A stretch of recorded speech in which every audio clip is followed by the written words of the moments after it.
జగన్ పాలనలో హంద్రీనీవా పనులు వెనుకబడిపోయాయని మంత్రి నిమ్మల రామానాయుడు విమర్శించారు. నంద్యాల జిల్లాలో పర్యటించిన ఆయన మల్యాల పంప్ హౌస్ ను పరిశీలించారు. 3850 క్యూసెక్కులు ఎత్తిపోసేలా గతంలో చంద్రబాబు హయాంలో దీన్ని నిర్మించారని చెప్పారు. జగన్ పాలనలో కనీసం 20 టీఎంసీలు కూడా రాయలసీమకు అందించలేదన్నారు. హంద్రీనీవాను పూర్తి స్థాయిలో వినియోగంలోకి తీసుకొస్తామని చెప్పారు. గత 5 ఏళ్లలో వైసీపీ చేసిన పాపాలు తప్పులు సరిచేస్తున్నామన్నారు. అన్నమయ్య ప్రాజెక్టు కొట్టుకుపోతే బాధితులను జగన్ పరామర్శించలేదని మండిపడ్డారు.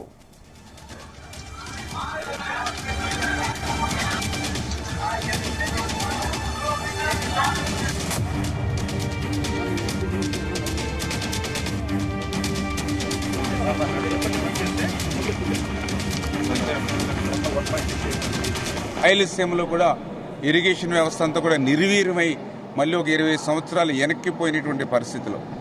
ఎందుకంటే దానికి ఉదాహరణ ఏదైతే మన హంద్రీనీవా మనం చూస్తూ ఉన్నాం. ఏదైతే ఆ రోజు చంద్రబాబు నాయుడు గారు 3850 క్యూసెక్కుల నీరు సామర్థ్యంతో మరి హంద్రీనీవాకు మరి యొక్క ఎత్తిపోతలకి శ్రీకారం చుట్టడమే కాదు, ఏదైతే ముచ్చుమర్రిని కూడా దీనికి ప్యారలల్గా మరి నిర్మాణం చేసి ఈ హంద్రీనీవా ద్వారా ఈ రాయలసీమకు సంబంధించి 4 ఉమ్మడి జిల్లాలకు సంబంధించి సాగునీరు త్రాగునీరు అందించాలనే ఆలోచనతో ఆయన పనిచేస్తే మరి ఆ పని కూడా మనం చూసాం.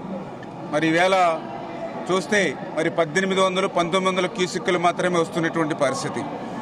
అదే చంద్రబాబు నాయుడు గారి హయాంలో ఏదైతే 3850 క్యూసెక్కులు వెళ్లాలనేటువంటి పనులు ఏదైతే గత 5 సంవత్సరాల్లో కూడా పూర్తి చేసి ఉంటే ఈవేళ పూర్తి సామర్థ్యంతో హంద్రీనీవాను మనం ఉపయోగించుకునేటువంటి పరిస్థితి ఉండేది.